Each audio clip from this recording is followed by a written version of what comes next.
I'm 30 years old, and I met my husband Stephen when he was 32 at a friend's cousin party. We instantly connected and started dating not long after. We have been happily married for 5 years now and have a 4-month-old son.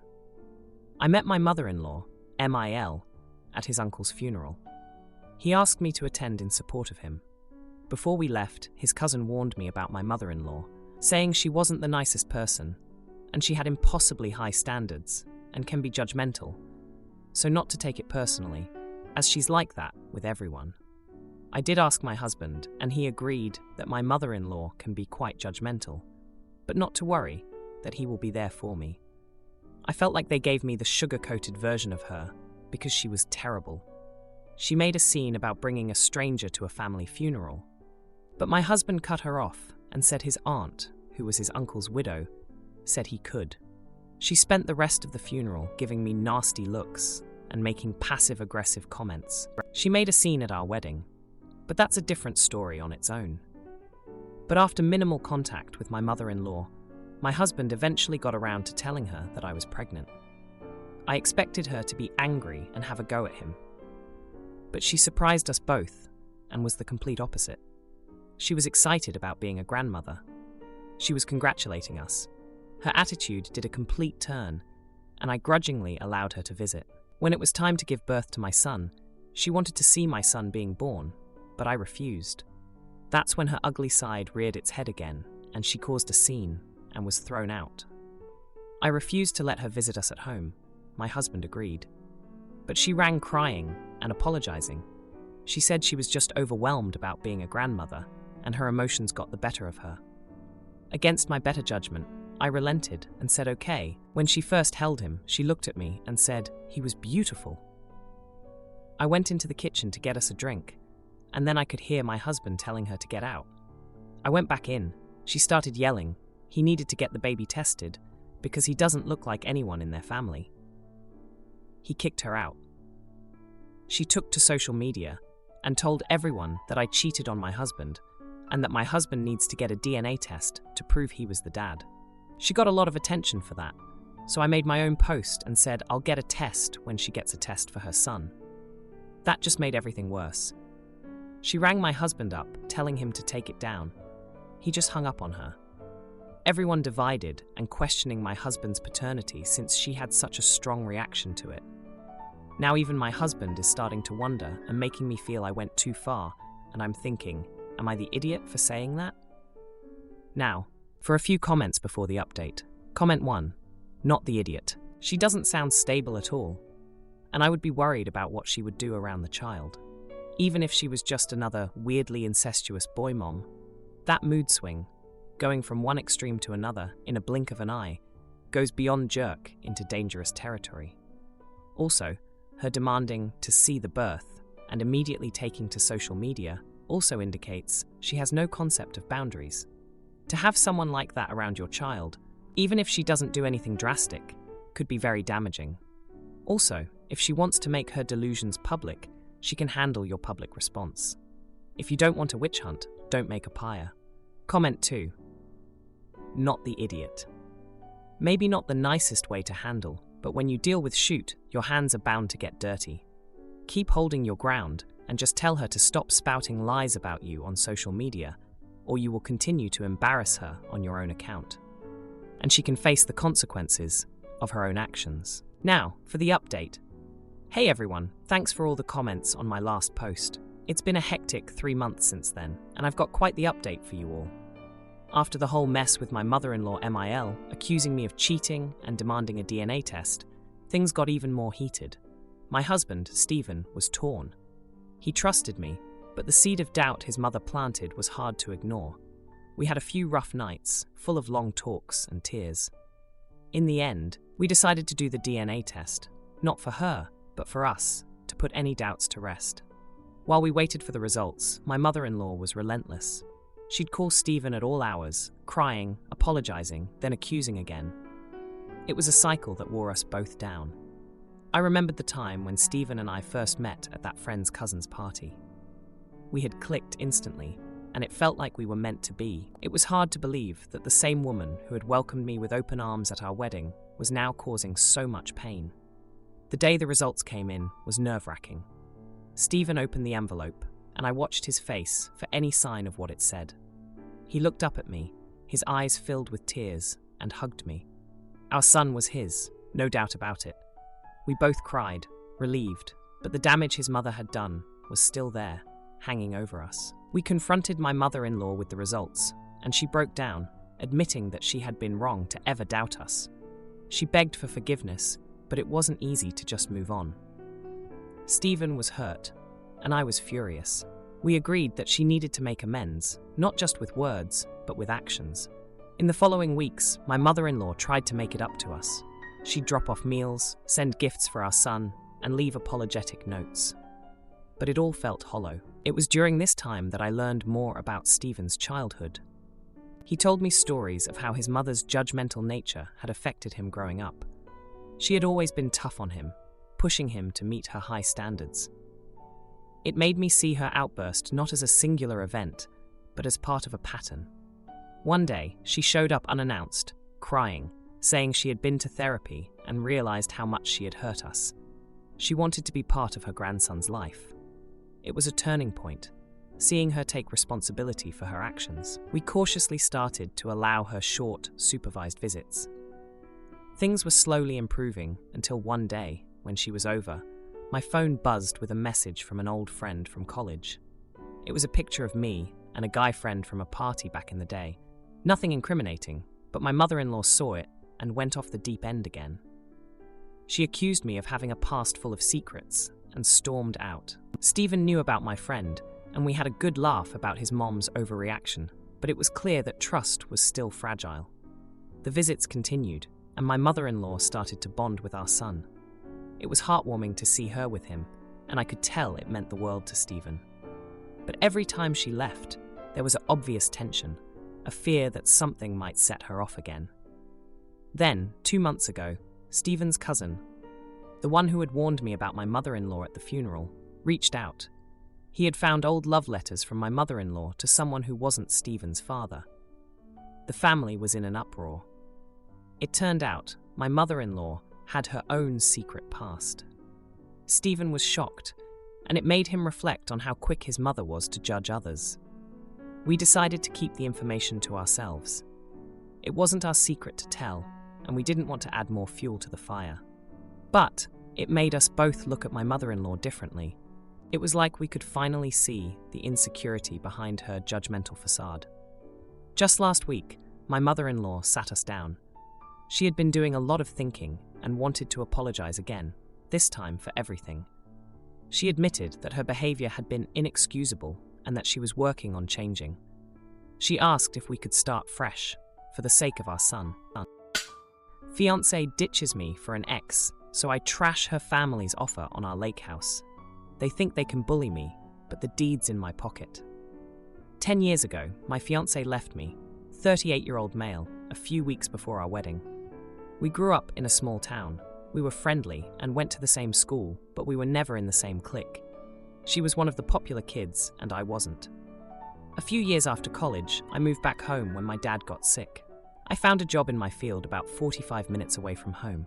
I would help take my dad to his chemo appointments. It was during one of those appointments that I ran into EX. She now worked at the hospital.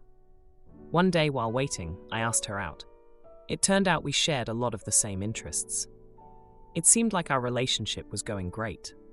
About a year or so into dating EX, I moved into a rented house together. The following year, I proposed. We began looking for a house. EX always wanted to live in her grandparents' house on the lake near our town. Her family was forced to sell the house when her grandparents died because of an inheritance dispute. 6 months before our wedding, a chance event happened. The couple who bought her grandparents' lake house had grown tired of our snowy winters. It took some work and nearly all of my savings, but I was able to buy her dream house.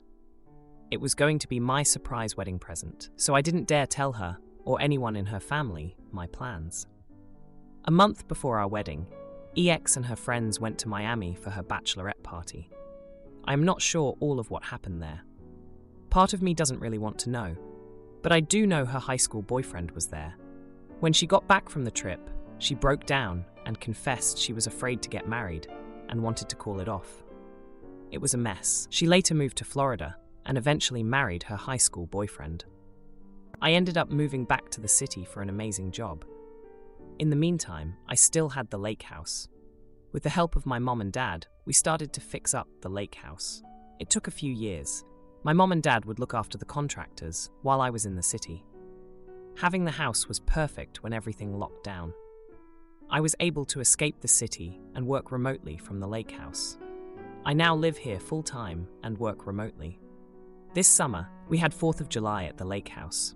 My sister-in-law used photos from the lake this summer in her Christmas card. One of those cards made it to EX's cousin. The cousin recognized the house.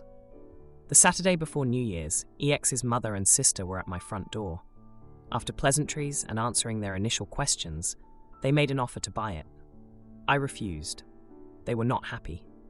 A few days later, I got a long text from EX. This was the first time in about 9 years she has talked to me. She called me an butt for keeping this from her. Her family is blaming her for losing the house again. She then asked me to sell. I still have no intention to sell. Now her and her family are complaining on social media that this is some sort of revenge. Am I the idiot? Now for a few comments before the update. Comment 1. Not the idiot. So after more than 10 years and a presumably expensive renovation, your ex and her family want the lake house back. What a lot of gall they have. Any time in the last 10 years, any of them could have tracked down the owner, you, from the county tax records, and made an offer. They can eat their sour grapes and get lost. Comment 2. You are most definitely not the idiot, and you sound like a pretty great dude. Hell, you bought your ex an entire house as a wedding gift. If it was so important for her family to get it back, they should have paid closer attention to if it was on the market. You put tons of work and money into this house. You deserve it. Now for the update. Hey Reddit, back with an update on the lake house drama. It's been a wild 3 days since I last posted, and things have taken some unexpected turns. So after I refused to sell the lake house to my ex's, EX family, I thought that would be the end of it. But boy, was I wrong. The day after I posted, I got a knock on my door. It was my ex's sister, let's call her Sarah. Sarah and I had always gotten along, even after the breakup. She looked upset, and I could tell she was here to talk about the house. Sarah confessed that she had been the one to show the Christmas card to their cousin, not realizing the fallout it would cause. She felt guilty and wanted to apologize. We talked for a while, and she admitted that the family was putting a lot of pressure on EX to fix the situation. They saw the house as a symbol of their grandparents and felt like it was the last piece of them they had left. The next day, things got even more complicated. I was out on the lake when I saw someone on my dock. It was EX. She had flown in from Florida without telling anyone. She looked different, not just older, but there was a sadness in her eyes that wasn't there before. We sat on the dock and she explained everything. Turns out, her marriage wasn't the fairy tale she hoped for. Her husband, the high school boyfriend, had been cheating on her. She found out just before coming to see me. She was devastated and felt like her life was falling apart. She also admitted that she never stopped thinking about what could have been between us and that she regretted leaving me for him. But here's the kicker. Reddit. She didn't just come to apologize or to ask for the house again. She came to tell me that her husband had been the one to convince her to call off our wedding all those years ago. He had been at her bachelorette party in Miami and had manipulated her into thinking she wasn't ready for marriage. He wanted her back and saw me as an obstacle. I was flawed. All this time, I thought it was cold feet, but it was him. I didn't know what to say. I felt a mix of anger and sadness. Anger at him for ruining what we had, and sadness for EX, who had been living with the consequences of that decision. We talked for hours, and it was like we were the only two people in the world. It was clear there were still feelings between us, but I was cautious. After all, she had hurt me deeply, and I had spent years rebuilding my life without her. The next day, I got a call from my mom. She had heard from Sarah that EX was in town and wanted to know what was going on. I told her everything, and she was just as shocked as I was. My mom had always liked EX and felt bad about how things ended. But then, My mom dropped a news of her own. She told me that before EX left for Miami, all those years ago, she had come over to talk about wedding plans. My mom had seen her crying in her car afterwards, but EX had brushed it off as wedding stress. Now, here's where it gets even crazier. My mom revealed that she had seen EX's now husband around town a few times before the bachelorette party. He had been asking about me and EX, and my mom got a bad vibe from him. She never mentioned it because she didn't want to cause trouble, but now she wished she had. So, here I am, trying to process all of this. EX is still in town, staying at a local hotel. She's asked if we can talk again, and I agreed. I'm not sure where this will go, or if I can ever trust her again, but I feel like I need closure. And as for the lake house, it's still mine. I've put too much into it to let it go, especially now that I know the full story. But I can't help but feel for EX, who's been through so much because of one man's manipulation. My husband tried to gaslight me into renaming our son, but he's not falling for it. The twist? He's the heir to A. My 15-year-old male, parents gave my sister, 16-year-old female, brother, 13-year-old male and me nature names, specifically water nature names. My sister is Ocean, I'm Cove, and my brother is River. They wanted our names to have a theme without being matchy with the same initial, so we got these names. The story was told to us when we were little, and my parents were proud of the names they gave us. Back when we were all stuck at home, my parents started to express regret about their choices for us. They actually told us over dinner one night that they wish they had given us better names and apologized for making us live with the names we were given. A few months after that apology, my mom and dad told us they wanted to change our names to Elizabeth for my sister, James for me, and Michael for my brother. They said, since we were kids and weren't in college yet, and nobody had their license at that point, it would be the best time to do it. All three of us said we didn't want to change our first names. My dad looked into whether they could do it when we said no, and all the answers he got pointed to a very strong no. But it was also unusual to change your older kids' first names, so they went ahead and tried anyway. But once we were asked if we wanted different names, we were told no. My parents brought it up a lot to us afterward. My brother asked why they wanted to name him Michael, and said the name was crappy. They told him Michael was a timeless name that would age well and gave him some nickname choices. He said he hated it, so they asked if he would consider Charles instead, which he said was an even bigger no. Our parents focused really hard on him for a while because he had asked the question about the name, so they figured he was the most open. So far, none of us have agreed to the name change. I told my parents that I know they regret the names, but we're all used to and like our names and don't want to go for more boring and common names.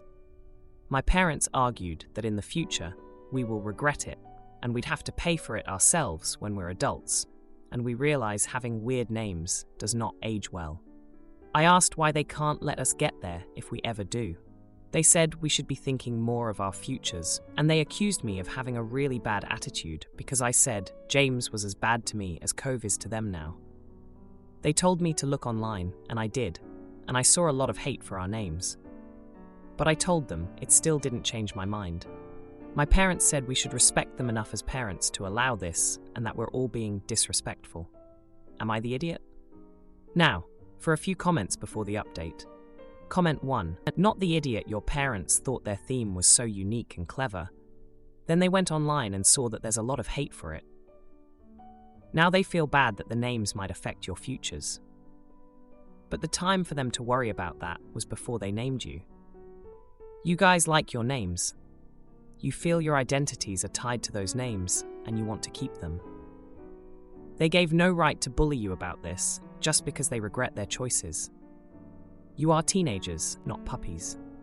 Comment 2. Not the idiot. Sounds to me like the only ones embarrassed of your names are the people who gave them to you all.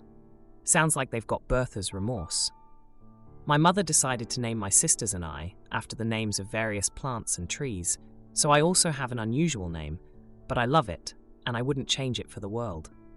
Sometimes my name gets me unusual looks when I'm called at the GP's office, but I get a lot more positive remarks towards it by far. Now for the update. Hey Reddit, It's Cove again, with an update on the whole name change saga. It's been a wild week, and things have definitely escalated since I last posted. So, after I shared our story, my sister Ocean found the post. She was furious, not at me, but at our parents for putting us through this. She's always been the protective type, and seeing her younger brothers being pressured like this set her off. She confronted our parents, demanding to know why they were so obsessed with changing our identities. They just repeated their old argument about future regrets and job prospects. But here's where it gets juicy. Ocean revealed that she had been doing some digging into our family history. Turns out, our mom had a sister named Elizabeth, who she had a falling out with years ago. We never knew about her because our mom never mentioned her.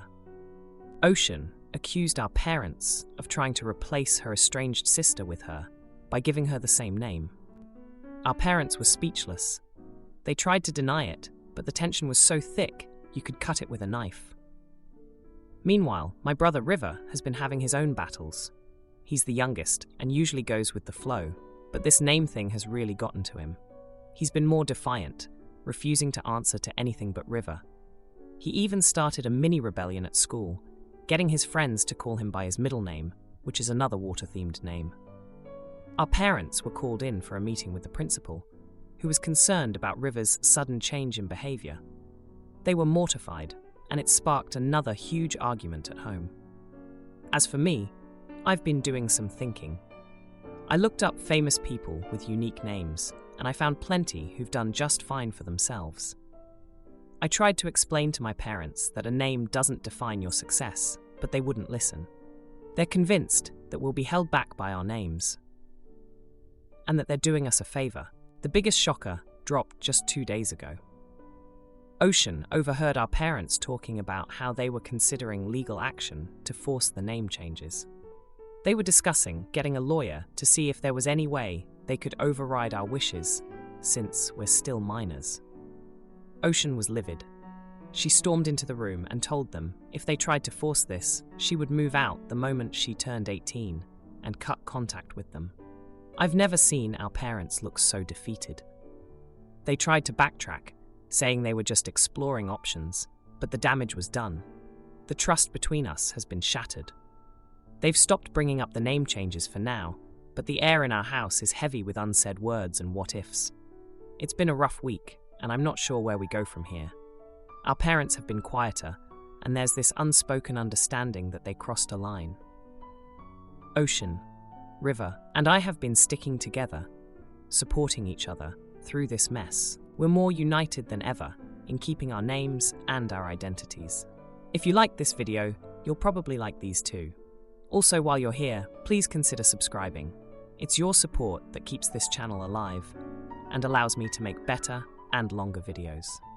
Have a great day.